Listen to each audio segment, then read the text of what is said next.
तो हेलो दोस्तों, I hope कि आप सब लोग अच्छे होंगे और यह मैं आशा करता हूं कि आप सभी लोग बहुत बहुत अच्छे से होंगे। आज हम लोग इस वीडियो में जानेंगे कि जो ग्राम पंचायत की भूमि है, ठीक है, या जिलाधिकारी के उप जिलाधिकारी के द्वारा ग्राम पंचायत की जो भूमि होती है उसको वाकई में ग्राम पंचायत को कैसे कब्जा दिलाएंगे। कौन सी ऐसी भूमि है जिसको ग्राम पंचायत को कब्जा दिलाना पड़ता है उप जिलाधिकारी को, ठीक है। तो आइए चलिए इस वीडियो में हम लोग ये पूरी जानकारी लेते हैं और क्या है, कौन सी धारा है, ये सारी जानकारी इस वीडियो में हम लोग लेंगे। और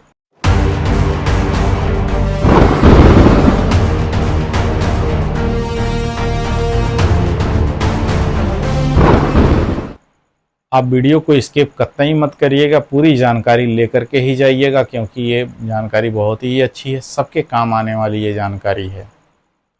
और कानून जानना तो सबका हक और अधिकार है। तो आप ऐसी जानकारी के लिए मुझे सब्सक्राइब कर लीजिए, लाइक कर दीजिए और शेयर ज़रूर कर दीजिए। तो आइए चलिए हम लोग चलते हैं अपने कार्य के तरफ।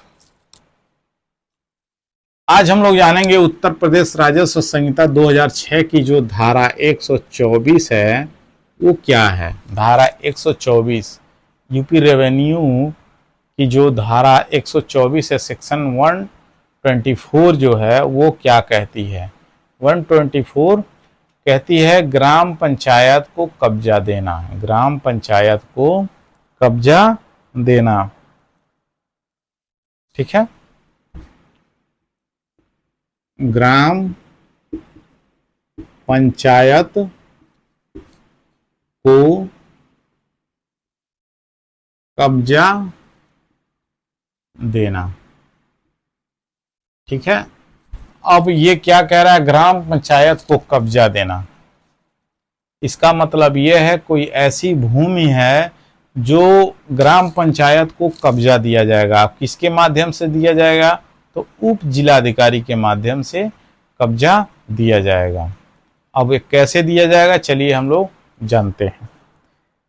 कह रहा है कि कोई ऐसी भूमि है जब इस संहिता के या तस्मै प्रवृत्त किसी अन्य विधि के उपबंधों के अधीन किसी भूमि को भूमिधर का हित समाप्त हो जाए। यानी कोई भूमि है, हम लोग ऐसे समझेंगे, कोई भूमि है और ये किसी भूमिधर के नाम से, किसी व्यक्ति के नाम से है और यह जो जमीन है, ठीक है, किसी ऐसी विधि या संहिता के माध्यम से उसका जो हित है, जो हक है, इस भूमि पर अधिकार है, वह समाप्त हो जाता है। तो वह समाप्त हो जाता है तो वह ग्राम पंचायत को यह जमीन कैसे मिलेगी, ठीक है। तो कह रहा है कि समाप्त हो जाए या उप जिलाधिकारी संबद्ध। अब देखिए, जब किसी भूमिधर का इस भूमि पर समाप्त हो जाता है, हक और कब्जा समाप्त हो जाता है, तो ग्राम पंचायत के द्वारा क्या किया जाएगा, इस भूमि के लिए उप जिलाधिकारी के वहां आवेदन किया जाएगा। क्या किया जाएगा, आवेदन किया जाएगा। एक आवेदन दिया जाएगा, एक पत्र दिया जाएगा, लेटर दिया जाएगा उप जिलाधिकारी को। उप जिलाधिकारी उस पर क्या करेंगे, उसको जांच करेंगे, एसडीएम उसको जांच करेंगे, जांच पड़ताल करेंगे कैसी है भूमि, कौन सी भूमि है, ठीक है, जो ग्राम पंचायत उस पर कब्जा मांग रही है। तो जांच करेंगे और जांच करने के बाद जैसा उचित पाएंगे वैसी कार्रवाई करेंगे, ठीक है, एसडीएम। तो वही कह रहा है कि आवेदन पर ऐसी भूमि का अपराधिकृत अध्यासन रहते हुए, यानी अपराधिकृत ऐसी भूमि जिस पर इसका हक और अधिकार नहीं है, ठीक है, जो इसको छेका करके रह रहा है, जबरदस्ती कब्जा करके रह रहा है, जिस पर इसका हक और अधिकार, जैसे ग्राम सभा की जो खलियान की जमीन हो गई, खलियान की जमीन ग्राम पंचायत की जमीन है, ठीक है, अगर उस पर कोई कब्जा जमाया हुआ है और उस पर कोई मकान बनवा लिया है तो भी वो मकान टूट जाएगी, ठीक है, वह मकान रहेगी नहीं क्योंकि वो ग्राम पंचायत की जमीन। और ऐसी जमीन को खाली करवाने के लिए ग्राम पंचायत उप जिलाधिकारी को क्या करेंगे, आवेदन देंगे। तो ऐसी ही भूमि को जिसका हक और अधिकार है वह समाप्त हो जाएगा, ठीक है, वह इस भूमि से समाप्त हो जाएगा और समाप्त होने के बाद किसके, ग्राम पंचायत के आवेदन पर समाप्त हो जाएगा और उस अध्यासन व्यक्ति यानी जो अनियमता उस पर उस भूमि को पकड़ करके छेका करके कब्जे में रख करके रह रहा था, उसे उसका क्या हो जाएगा, उसको बेदखल कर दिया जाएगा। ठीक है, उप जिलाधिकारी के द्वारा उसे बेदखल कर दिया जाएगा और उसका कब्जा ग्राम पंचायत को ऐसी रीति जैसी वह विहित की जाए दे सकता है। ऐसी रीति से, ऐसे कानून से, ऐसे प्रावधान से जैसा वह उचित समझे उप जिलाधिकारी, ठीक है, उनको ग्राम पंचायत को वह भूमि सौंप देगी। ठीक है, तो इसमें दूसरी ये सब सेक्शन 1 था जो अभी हम लोग चर्चा किए हैं। और सब सेक्शन 2 में क्या कहा गया है, सब सेक्शन इसके 2 में कहा गया है कि उपधारा 1 में यानी सब सेक्शन 1 में जो बातें बताई गई हैं कि उपबंध यानी उप जिलाधिकारी के द्वारा जो कार्यवाही इस वाले में बताई गई है, ठीक है, उसके उपबंध परिवर्तनों संहिता ऐसे आसामी को जिसके पास किसी ग्राम पंचायत से या धारा 95 की उपधारा 2 के अंतर्गत किसी बैंक से प्राप्त भूमि हो बेदखल करने पर लागू होंगे। या कोई ऐसी भूमि है, ठीक है, जो बैंक, मान लीजिए बैंक कभी किसी को कर्जा देती है तो वह वसूलने के लिए उसके खेत को अपने हित में, मान लीजिए कोई व्यक्ति है कर्जा ले लिया है, ठीक है, और वह कर्जा नहीं भर पा रहा है, लोन नहीं चुका पा रहा है, तो बैंक उसे अपने कब्जे में ले लेती है और उसे कब्जे में ले करके वह किसी ऐसे व्यक्ति को सौंपती है या पट्टे पर दे देती है, ठीक है, कि जिससे उसका जो कर है, जो उसका लोन का पैसा है, वह उससे वसूला जा सके। ठीक है, तो ऐसी भूमि अगर कोई भूमि है तो अभी क्या किया जाएगा,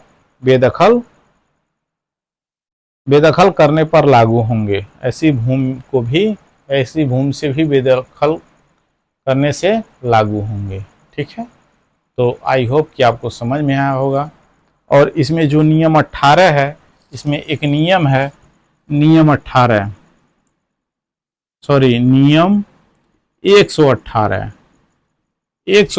क्या कहता है, 118 कहता है ग्राम पंचायत को कब्जे देना, वही बात जो बताया गया है।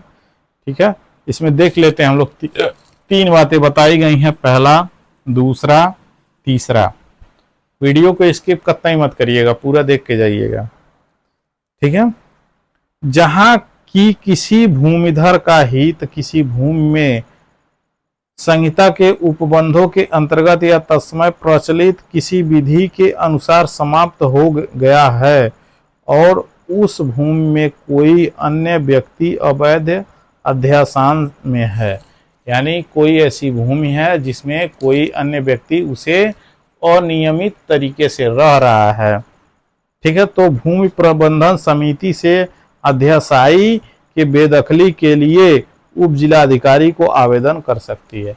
ठीक है, अभी जो मैंने चर्चा किया, ऐसी कोई भूमि है जिसमें वो क्या कर रहा है, कोई भी व्यक्ति है जो अनियमित वो रह रहा है, तो भूमि प्रबंधन समिति के द्वारा उप जिलाधिकारी को आवेदन किया जाएगा और उस आवेदन के माध्यम से उप जिलाधिकारी उसे बेदखल करेंगे।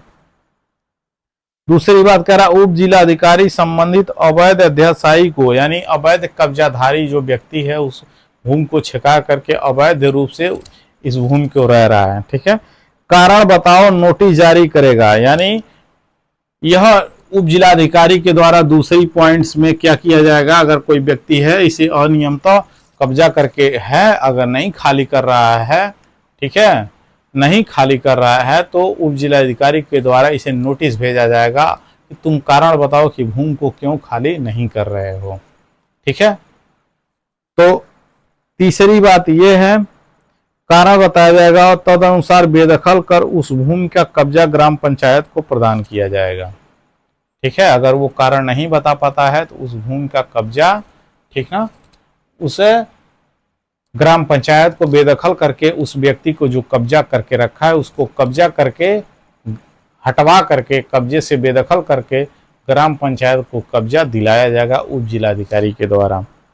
तीसरा कह रहा है, इस नियम के उपबंध धारा 95(2) के अंतर्गत किसी ग्राम पंचायत के आसामी या किसी बैंक के पट्टेदार के बेदखली के लिए भी लागू होंगे।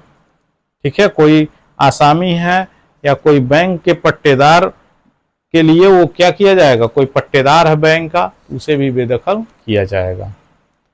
तो ये रही धारा 124, नियम 118, ये सारा विवरण रहा। अगर आई होप कि आपको समझ में आया होगा तो वीडियो को लाइक शेयर सब्सक्राइब जरूर कर दीजिएगा। Thank you.